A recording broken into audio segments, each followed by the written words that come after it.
Hello, my dear clients. Welcome to Catalyst Taxation.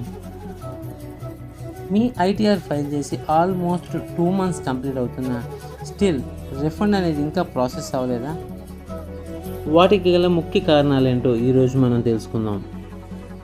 Fake డిడక్షన్స్ని తగ్గించడానికి department క్లిష్టతరమైన మరియు scrutiny విధానాన్ని ప్రవేశపెట్టడం వలన ఈసారి చాలా రిటర్న్స్ చాలా లేట్గా ప్రాసెస్ అయితే జరుగుతున్నాయి.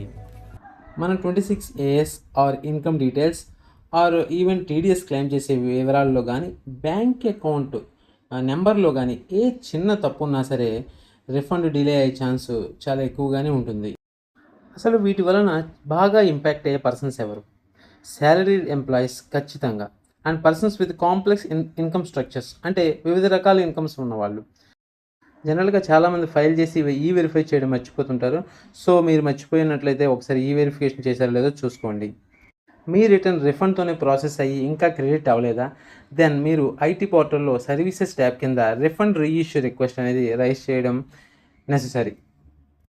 ఇవన్నీ చేసినా సరే మీకు ఇంకా రిఫండ్ అనేది డిలే అవుతుందా?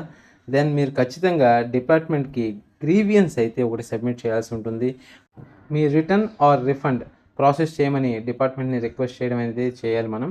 సో పైన చెప్పిన విధంగా చేయడం వల్ల మనకి రిఫండ్ అనేది త్వరగా ప్రాసెస్ అయ్యి క్రెడిట్ అయ్యే ఛాన్సెస్ ఎక్కువ ఉంటాయి. ఇలాంటి మరిన్ని ఇన్ఫర్మేటివ్ వీడియోల కోసం subscribe and follow for the more updates. Catalyst Taxation, a one stop for complete business solutions.